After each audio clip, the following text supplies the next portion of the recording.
아니, 내 말이 맞는지 아닌지 이야기를 해보라니깐 기분이 좋고 안 좋고가 그렇게 중요해? 자, 근데요. 그게 중요해요. 버디는 그 기분이라는 게 대화할 때 대단히 중요하다고 말하고 있는 겁니다. 사실은요.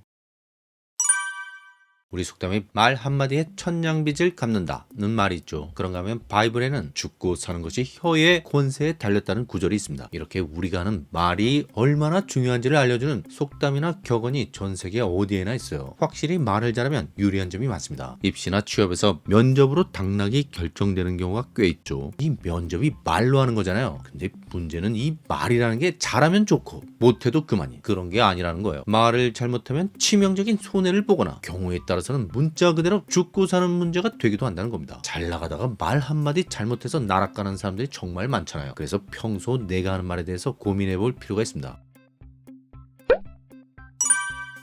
이전에 스몰 토크 이야기할 때도 그런 말씀을 드린 적이 있는데 사실 이런 게 사회생활에 진짜 필요한 지식이거든요. 말하자면 일종의 대화법 같은 건데 근데 학교에서는 이런 거 안 가르쳐 주잖아요. 국영수 점수가 아무리 높아도 이런 게 안 되면 사회에서 인정받기가 쉽지 않습니다. 혹시 운이 좋아서 또는 다른 재능이나 능력이 뛰어나서 잘 나가게 되더라도 항상 불안 요소가 있어요. 말씀드렸죠? 한 방에 훅 가는 수가 있습니다. 보통 부모들은 아기가 옹알이를 하다가 말을 하기 시작하면 박수치고 기뻐하죠. 드디어 우리 아이와 말로 대화를 할 수 있겠구나 하면서 좋아합니다. 근데 애가 좀 크면 오히려 말이 잘 안 통하기 시작해요. 그러다가 사춘기가 오면 이제 진짜 말이 안 통합니다. 분명히 말을 하고 있는데 중학교 2학년이면 말을 얼마나 잘해요. 근데 말이 안 통하는 겁니다. 자, 이게 무슨 얘기냐면요. 말소리를 내는 법을 안다고 해서 다시 말해서 단어를 문법 규칙에 맞게 소리 낼 줄 안다고 해서 다 대화가 되는 건 아니라는 겁니다. 말하고 대화는 다르다는 거예요. 두 사람이 아무리 말을 많이 해도 소통이 안 되는 경우가 많잖아요. 근데 간혹 그런 사람이 있어요. 말을 그렇게 많이 하는 것도 아닌데 여러 사람이 그 사람하고는 대화가 된다고 느끼는 그런 사람이 있습니다. 중요한 건 말을 많이 하는 게 아니라 말이 통하는 사람이 되는 거예요. 사실은 그런 사람이 진짜 말을 잘하는 거고 대화를 잘하는 거죠. 독일의 유명 방송인이자 의사소통 전문가인 로베르트 버디도 그런 사람인데요. 버디는 말할 수 있으면 소통할 수 있다고 생각하는 건 착각이라고 단호하게 말합니다. 그건 마치 엑셀만 밟을 수 있으면 운전할 수 있다고 생각하는 것과 비슷하다는 거예요. 만약 이런 태도가 계속된다면 처음엔 잘 몰라도 점점 힘들어지고 결국엔 위험해진다는 겁니다. 평소 누군가와 소통이 잘 되지 않아 고민이라면 버디가 제시하는 대화법에 관심을 가져보세요. 분명히 도움이 될 겁니다. 여기서는 대략 3가지 팁으로 정리해서 알려드릴게요. 다정한 대화만이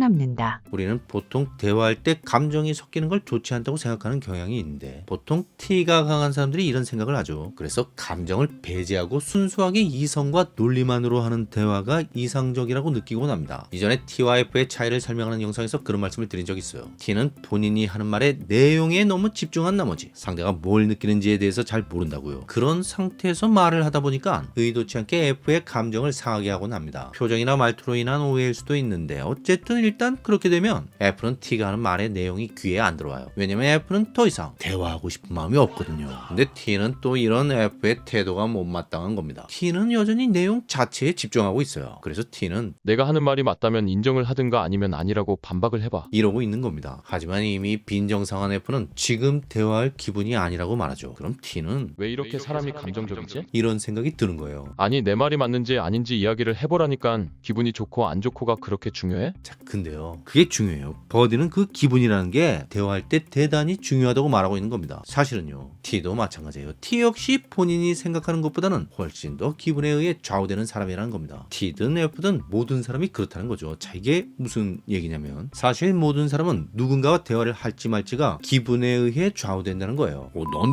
그렇지 않은데요. 난 기분이 중요한 게 아니라 정보가 중요해요. 내가 모르는 걸 알고 있거나 평소 궁금했던 걸 설명해 주거나 그런 사람이라면 나도 대화를 하고 싶죠. 하지만 엄밀히 따져보면 그것도 기분이에요. T는 모르는 걸 알게 되거나 이익이 되는 정보를 얻게 되거나 이러면 기분이 좋아지거든요. 그런 정보 하나 못 얻고 시간만 낭비했다 싶으면 기분이 나빠지고요. 기분이 좋아지고 나빠지는 이유가 좀 다를 뿐이지 결국 T도 본인 기분 때문에 대화를 하고 싶거나 하기 싫은 거예요. 문제는 이 기분이라는 게 내가 그걸 어떻게 하려고 해서 그렇게 되는 게 아니라는 겁니다. 그냥 순식간에 일어나는 느낌이라는 거예요. 사실은 대화를 본격적으로 시작하기도 전에 우리 뇌는 이런 걸 감지합니다. 21세기 최첨단 시대를 살아가는 현대인의 뇌지만 기본적으로 석기 시대 사람의 뇌와 구조적으로 동일하다고 하죠. 가장 민감한 게 뭐냐면 내 앞에 있는 상대가 위협적인지 아닌지를 파악하는 겁니다. 만약 위협적이라는 판단이 들면 대화 따위가 중요한 게 아니에요. 빨리 그 자리를 뜨거나 아니면 필사적으로 맞짱 떠야 되는 겁니다. 이걸 투쟁 도피 반응이라고 하는데요. 그래서 공격받는다고 느끼면 자동적으로 생리적 각성 상태가 되는 거예요. 이런 상태에서는 상대가 하는 말의 내용이 귀에 들어오지 않는 겁니다. 사람과 사람이 만나면 보통 인사부터 하죠. 전통적인 동양 인사는 고개를 숙이는 거잖아요. 상대를 자기보다 높이는 거예요. 그래서 긴장을 풀게 만드는 거죠. 서양에서는 악수를 합니다. 상대의 오른손에 무기가 없다는 걸 서로 확인하는 거예요. 이렇게 상대가 나를 공격하지 않을 거라는 생각이 들어야 그 다음에 대화든 뭐든 할 수 있다는 얘기예요. 만약 어느 한쪽이 위협을 느끼면서 말을 주고받는다면 그건 대화가 아니에요. 아무리 좋게 봐줘도 일방적인 명령이나 지시일 뿐입니다. 대화는 어쨌든 다정해야 하는 거예요. 한쪽이라도 심하게 긴장되어 있거나 불편함을 느낀다면 그건 이미 제대로 된 대화가 아니라는 겁니다. 방향을 생각하면서 대화하기. 어떤 사람과 대화를 할 때 뭔가 안 좋은 방향으로 흘러간다는 느낌이 든다면 의식적으로 잠시 멈출 필요가 있어요. 왜냐하면 그런 느낌이 드는데도 계속 말을 하면 오해가 생기거나 상처를 주고받게 될 가능성이 크거든요. 마치 다른 차와 부딪힐 것 같은데 엑셀을 계속 밟고 있는 것 비슷한 겁니다. 그럼 어떻게 되겠어요? 사고 나는 거죠 뭐. 이럴 때는 무조건 속도를 줄이고 필요하다면 차를 세우는 게 나아요. 그럼 최소한 큰 사고는 안 난다는 겁니다. 로베르트 버디는 수없이 많은 인터뷰를 해본 노련한 소통 전문가예요. 이 사람은 대화를 운전에 비유하기도 합니다. 엑셀, 브레이크, 핸들만 조작할 줄 안다고 운전을 제대로 하는 게 아니잖아요. 교통법규도 알아야 되고 신호등도 잘 지켜야 합니다. 무엇보다 내가 지금 어디에 있고 어디로 가는지를 알아야 해요. 혹시 오해하지 마세요. 여기서 말하는 건 의도적으로 내가 원하는 방향으로 대화를 끌고 가서 결론을 내리는 걸 말하는 게 아닙니다. 버디가 말하는 진짜 목적지는 결국 감정이에요. 다시 말해서 대화가 끝난 후 상대와 내가 어떤 기분이 될지를 생각하라는 뜻입니다. 기분이 좋으면 어쨌든 그 대화는 성공적이라고 할 수 있어요. 하지만 기분이 나쁘다면 실패한 것일 가능성이 큽니다. 심지어 다시는 그 사람과 대화하지 않게 될 수도 있어요. 소개팅 끝나면 대충 감이 오잖아요. 애프터가 있을지 없을지 그런 거예요. 그래서 사실은 대화를 시작할 때부터 그 생각을 해야 돼요. 대화에 무작정 끌려 들어가지 말고 내가 어떤 선택을 한다는 생각을 해야 합니다. 기분이 나빠지는 대화는 하지 않겠다. 기분이 좋아지는 대화를 하겠다. 이렇게 물론 내 생각대로 안 될 수 있죠. 하지만 이런 게 필요해요. 이런 생각을 해도 잘 안 되는데 아무 생각 없이 나오는 대로 말하고 들리는 대로 들으면 어떻게 되겠어요? 통제가 안 되는 거고요. 결국 사고 날 가능성이 커지는 겁니다. 다시 말해서 이 대화가 나한테 진짜 필요한 건지 그리고 상대와 내가 지금 실제로 무슨 말을 하고 있는지 내가 지금 뭘 느끼고 있는지 대화가 끝나면 어떤 기분이 될지 이런 걸 생각하면서 대화하는 게 좋다는 겁니다. 무엇을 말하고자 하는가. 버디가 제시하는 대화법 중에서 개인적으로 특히 인상적이었던 부분이 무엇을 말할 수 있는가와 무엇을 말하고자 하는가를 구분하는 거였어요. 얼핏 그 말이 그 말 같은데 이 약간의 차이가 결과적으로 아주 큰 차이로 이어지게 된다는 겁니다. 버디에 의하면 우리 대부분은 무엇을 말할 수 있는가 라고 질문하는 경우가 많다는 거예요. 근데 이렇게 질문하면 결국 소극적이고 방어적인 태도를 취하게 된다는 거죠. 왜 그럴까요? 예컨대 내가 신입사원인데 회의에 들어오라고 해서 회의 참석을 했습니다. 그래, 우리 땡땡님은 이 문제에 대해서 어떻게 생각해? 이런 질문을 받았어요. 순간 속으로 내가 무슨 말을 해야 하지?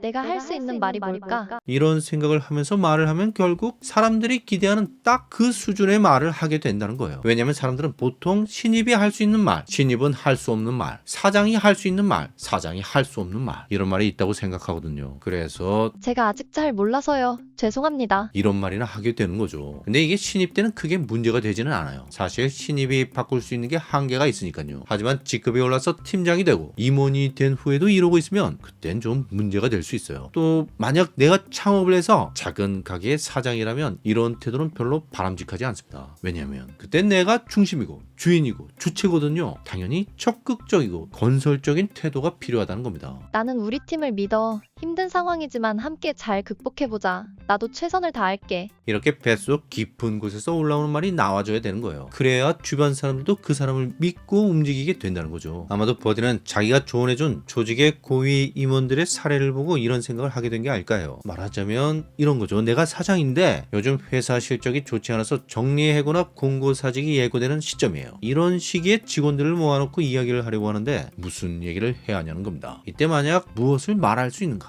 하는가의 질문으로 답을 찾으려고 하면 그냥 뻔한 얘기를 할 수밖에 없다는 겁니다. 직원들이 그 이야기를 들으면 회사 분위기가 더 다운된다는 얘기예요. 경영진 입장에선 저렇게 말할 수밖에 없겠지. 이러면서 제 살 길 찾는 분위기가 된다는 거죠. 하지만 무엇을 말하고자 하는가? 라는 질문으로 이야기를 하면 정말 진솔한 이야기가 나올 수 있고 그때 진짜 제대로 된 커뮤니케이션이 일어날 수 있다는 겁니다. 사실 본인도 자기가 무슨 말을 하고 싶은 건지 잘 모르는 상태에서 말을 하는 사람들이 정말 많거든요. 이 질문 자체가 쉽지 않다는 겁니다. 내가 진짜 말하려고 하는 게 뭘까? 이건 정말 깊게 생각해봐야 답이 나오는 문제예요. 이 질문에 답을 할 수 있다면 자신이 하는 말에 책임질 준비가 되어 있다고 할 수 있습니다. 상대적으로 무엇을 말할 수 있는가는 쉬워요. 남들은 어떻게 하지? 찾아보고 비슷하게 하면 되거든요. 그저 지적받거나 공격받지 않을 만큼만 하면 되는 거죠. 무엇을 말하고자 하는가는 진심을 담아야 합니다. 어쩌면 공격받을 위험이 더 커질 수도 있어요. 그래서 더 많은 걸 고민해야 합니다. 진심을 전하는 게 그래서 어려운 거죠. 그럼에도 불구하고 그렇게 하는 건 상대와 진짜 소통을 하고 싶어서 그러는 거예요. 그게 사람들을 움직이는 겁니다. 사람들을 움직이는 건 결국 진심이거든요. 사람들은 자신이 몸담고 있는 회사의 최종 의사결정권자가 진짜 무슨 생각을 하고 있는지가 궁금한 겁니다. 그 사람이 직원들 앞에서 연설을 그럴듯하게 하는지가 궁금한 게 아니라 이 영상은 독일의 방송인이자 소통 전문가인 로베르트 버디의 책 나는 왜 따뜻한 대화가 힘들까를 참고해서 제작했음을 알려드립니다. 풍부한 경험을 가진 커뮤니케이션 장인이 뇌과학 이론을 바탕으로 대화 잘하는 자신만의 노하우를 알려주는 내용이에요. 영상에서 소개한 대화법 3가지는 책에서 제시하는 8가지 도구 중 일부인데 책에는 대화를 어떻게 개선할 수 있는지에 대한 자세한 실천 방법도 나와 있습니다. 개인적으로 큰 도움이 되었고 옆에 두고 생각날 때마다 펼쳐보고 싶은 책입니다. 더 나은 대화를 하고 싶은 모든 분들께 강력 추천합니다.